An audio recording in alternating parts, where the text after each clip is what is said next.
ಆದರೆ big boss ಮನೆಗೆ ಹೋದ್ಮೇಲೆ ಎಲ್ಲೋ ಒಂಚೂರು ಡಲ್ ಆದ್ರ ಚಂದ್ರಪ್ರಭಾ ಅನ್ನೋ ಮಾತು ಸೋಷಿಯಲ್ ಮೀಡಿಯಾದಲ್ಲಿ ಎಲ್ಲರ ಬಾಯಲ್ಲಿ ಬರ್ತಾ ಇರೋದು. ಅಂದರೆ ಎಲ್ಲ ಜನ ಮಾತಾಡ್ತಿರೋದು ಗಿಲ್ಲಿ ಮುಂದೆ ಎಲ್ಲೋ ಚಂದ್ರಪ್ರಭಾ ಡಲ್ ಹೊಡೆದ್ರ ಬಿಗ್ ಬಾಸ್ ಮನೇಲಿ ಅಂತ. ಇದಕ್ಕೇನು ಹೇಳ್ತೀರಾ? ನನಗೆ ಆ ಥರ ನಾನು ಇನ್ನೊಬ್ರಿಗೆ ಕಂಪೇರ್ ನಾನು ಮಾಡ್ಕೊಳ್ಳೋದೇ ಇಲ್ಲ ಮೇಡಮ್. ಅವ್ರ ಆಟ ಅವ್ರಿಗೆ, ನನ್ನ ಆಟ ನನಗೆ. ಯಾಕಂದರೆ ಇಲ್ಲಿ ತನಕ ಮಜಾ ಬರ್ತಾ ಆಗ್ಬೋದು, ಗಿಚ್ಚಿ ಆಗ್ಬೋದು, ಮಜಾ ಟಾಕೀಸ್ ಆಗ್ಬೋದು, ಆಮೇಲೆ ಕಾಮಿಡಿ ಟಾಕೀಸ್ ಆಗ್ಬೋದು, ಹೆಚ್ಚು ಕಡಿಮೆ ಕಲರ್ಸ್ ಕನ್ನಡದಲ್ಲಿ ಒಂದು 9 ವರ್ಷ ಅಷ್ಟು ರಿಯಾಲಿಟಿ ಶೋ ಮಾಡಿರೋದ್ರಿಂದ ಗಿಚ್ಚಿಗಿಲಿನೆಲ್ಲ ನಾನು ಬಣ್ಣ ಹಚ್ಕೊಂಡು ಹೋಯ್ತು ಅಂದರೆ ನಾನು ಸೋಲು ಒಪ್ಕೋತೀನಿ ಅಂತ ನಾನು ಯಾವತ್ತೂ ಮಾಡೋದೇ ಇಲ್ಲ. ನಾನು ಚೆನ್ನಾಗಿ ಮಾಡಬೇಕು ಅನ್ನೋ ರೀತಿಲೇ ಯಾರೇ ಇದ್ದರೂ ಕಾಂಪಿಟೇಷನ್ ನಾನು ಮಾಡ್ತೀನಿ. ಅಲ್ಲಿ ನಾನು ಕಂಪೇರ್ ಮಾಡ್ಕೊಳಕ್ಕಾಗೋದಿಲ್ಲ. ಇದೇ ಬೇರೆ, ಅದೇ ವೇದಿಕೆನೇ ಬೇರೆ.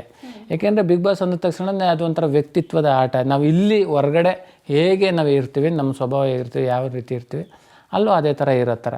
ಅದರಿಂದ ನಾನು ಹೊರಗಡೆ ಹೇಗಿರ್ತೀನಿ ಅಂದರೆ ನಾನು ಎಷ್ಟು ಬೇಕು ಅಷ್ಟು ಮಾತಾಡೋದು, ಒಂದು ಸ್ವಲ್ಪ ಸೈಲೆಂಟ್ ಜಾಸ್ತಿ, ಆ ಥರನೇ ಅಲ್ಲೇ ಇದ್ದೆ ಅಷ್ಟೇ. ಅದರಲ್ಲಿ ನನಗಿಂತ ಅವ್ರು ಚೆನ್ನಾಗಿ ಮಾಡಿದ್ರು, ನಾನು ಡಿಲ್ಲಾದೆ ಅಂತ ಸತ್ಯವಾಗ್ಲೂ ಅಲ್ಲ.